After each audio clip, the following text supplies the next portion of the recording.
Welcome to our 10-minute daily Mashiach thought number 188. The Ilui Nishmas Gute Bas Paris and for Shleimu Kraiva to Tamar Shifra Bas Liba Fega.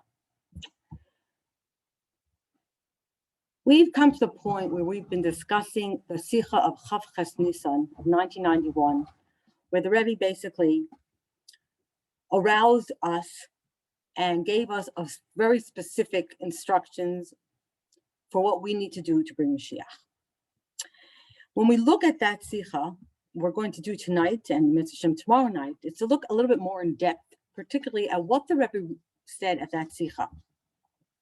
And really, that Sicha of Chav Ches Nisan, what stood out so much in that Sicha, what we understand now, is that the Rebbe really, from the beginning of his leadership, took this responsibility to bring Mashiach upon his own shoulders. And as we discussed in our previous Mashiach thoughts, that's one of the steps of the revelation of Mashiach, is that he takes that responsibility. And we saw how Shaul HaMelech stood up and took responsibility as the king, and how David HaMelech did that. And it was the same thing. We saw how the Rebbe basically took that responsibility to bring Mashiach on his shoulders. And he told it to us quite clearly in the very first mimer of Basi Lagani. But on that year, Chav Ches Nisan, the Rebbe changed the tune. And the Rebbe basically said, he's no longer taking responsibility to bring Mashiach.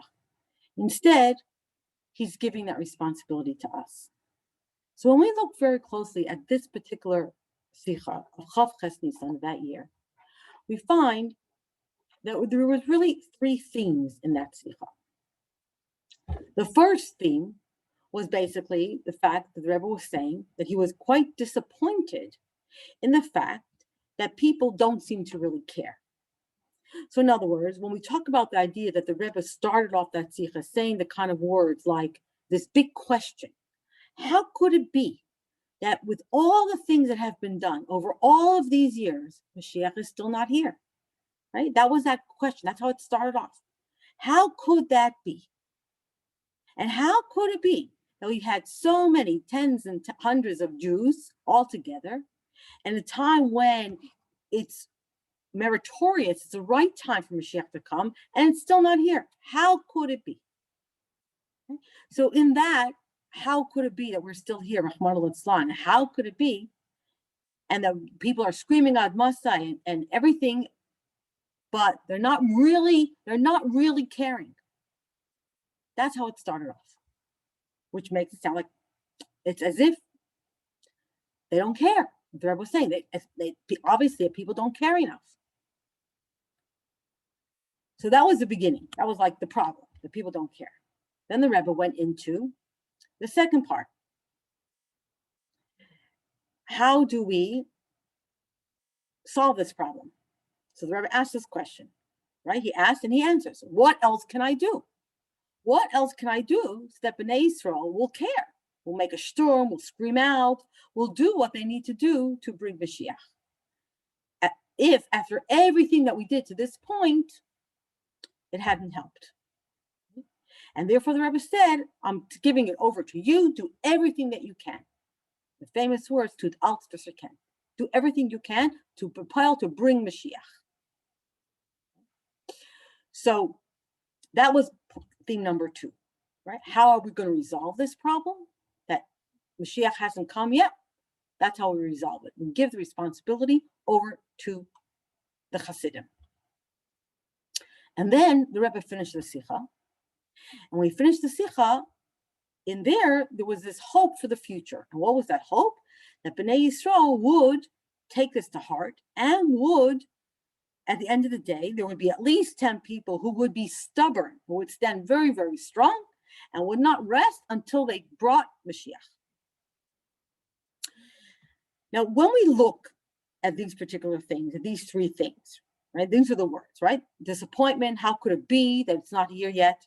What can I do? I'll just give it to you. And maybe there will be people who will be so stubborn they won't stop until they actually manage to bring Mashiach. So let's have a look. We're going to tonight look specifically at number 2, this idea of how the Rebbe is asking, how are we going to change the situation? And that's the answer, giving over the achrayus to us. How is that an answer? So to understand that, you have to recognize that something happened just 2 days after this Sikha, where there was another Farbrengen, and one of the Chassidim got up and he said, Tzadik Geizer HaKadosh Baruch Hu Mekayim, which is a very famous Maamar Chazal, that when a tzaddik makes an announcement, makes a decree, Hashem listens. And the intention really was, the Rebbe is saying, I've done everything I can, and the Chassid is basically saying, no, so Tzadik Geizer, Rebbe, make up stock, announce, the Mashiach has to come, and if you make the decree, that's what it's like saying, if you make the decree, then Hashem will listen. Because that's the Maamar Chazal. So you make the decree, and then Hashem will bring Mashiach. And immediately, this is how the Rebbe responded. And we can see in this, and we've mentioned this phrase before, but in context of what happened, we can understand this even better. As soon as that Chassid got up and said, let the Rebbe just decree Mashiach will come and he'll come, the Rebbe answered, Kol Yehudi, every single Jew, Nashim are the men, Nashim, the women, Vafilu Taf, and even the children, Yeshlo Achrayus Lahaisiv Ba'avadasai, they have the responsibility, each and every person has that responsibility to add in his own Avaita, Lahavi es Mashiach Tzekenu B'Poel Mamish, to bring Mashiach. Mizeh Muvan, from this we understand, the Rebbe continued, She'ein shum makam shebemakam, sorry about that typo, there's no place in any place, Sheyasu ba'atzmam, or Yitzbuch al acherim, or Yakilu es ha'avaita al acherim. The Rebbe was saying that there's no place that ain't shumakam shebamakam sheyasu ba'atzmam, that instead, that there has no place that instead of doing what they need to do themselves, they'll just rely on other people to do it for them, or they'll put it like Atil. They'll say, you know what, you do it. This is the avodah of each and every one of us. Echad, male, ba'achas, and female. In other words, the Rebbe was saying, the Chassid is getting up and saying, you know, Rebbe, you can just decree it and Mashiach will come. And the Rebbe turned around and said, no, it's not me. No one should be saying it's somebody else's job. Someone else should do it. Rebbe, you decree it and it'll happen. It's each and every one of our responsibilities. So we can see when the Rebbe says that people shouldn't put it on acherim, on others, the Rebbe first and foremost was referring to himself. Like, don't put it on me. Don't rely on me that I'm going to do this work for you. But you have to take the responsibility yourself. Now, similarly, the next day, the Rebbe was giving out dollars. And when people came up to the Rebbe and said, Rebbe, you know, we relied on you. We relied on you. We were hoping that you would bring Mashiach. The Rebbe answered over and over again, and very with confidence and with strength, with the determination of saying, if I am a Rebbe, then I already have spoken very, very clearly that this is something that has to be done by the Jewish people, and you included, right? And you included, and that person included, and the Rebbe pointed to all the people standing around, that if I'm a Rebbe, I'm saying very clearly, it's up to you. Don't rely on me that I'm the one who has to do it. And that's how it was. So what was going on here is this very clear response of the Rebbe to say, all these years we've been doing and doing and doing, everyone seems to be relying on me. It's now time to hand over the responsibility. So what does that mean? Why was that the solution? So when we look at this idea, when the Rebbe started the Sikha by saying, what's going on? It must be that people don't care enough. The Rebbe seems to have found the solution to this not caring enough was to hand over the responsibility. Now, how does that work? So we can understand it if you think about students in a classroom, right? If a student has a particular problem in the way they're learning or in understanding something, the teacher can try to teach the student over and over again. The teacher can try to help the student figure it out or try to tell the student what to do, give them advice. But the best way to really engage that student and motivate them to change their ways or to learn something they're finding difficult to learn is to give them responsibility over the education, responsibility over what they have to learn. And particularly, we know that if students are given responsibility to teach others, to teach younger students, then that is when they rise to the occasion and they bring out the potential that they have within them to do this for others. So in the same way we see here is that when the Rebbe gave us the responsibility to bring Mashiach, the point was to arouse within us that potential and that care, because when I'm responsible for it, then it means it's up to me. So it brings out in me this extra effort to do it. There's a mashal that the Rebbe brings related to this, and it's a mashal of the Baal Shem Tov. He talks about the people of a certain village who rely on a very strong person, right, on a gibor, to protect them. And when they realize, for whatever reason, they can no longer rely on this person, that's when they find within themselves the strength to defend themselves. But it's only when they realize that it's only up to them, that they can't rely on anybody else. So we can understand in the same way that as long as we felt that the Rebbe was taking responsibility to bring Mashiach, right, that the Rebbe was like the Gibor, the strong one, and the Kol, we, all the Jewish people, were like the people of the city, and we just relied on the Rebbe. And we weren't so worried about it. The Rebbe will do what he has to do. When the Rebbe said he's giving us the responsibility, the idea was to arouse within us and make us think about and care to figure out everything that we could do to bring Mashiach. And that brings us to the third part of the Sikha, which we see that it's actually stronger than the beginning. Because at the beginning of the Sikha, the Rebbe said, it seems people don't really care, and they're not screaming out, they're not crying out. But at the end of the Sikha, the Rebbe wasn't just talking about crying out and hoping for Mashiach.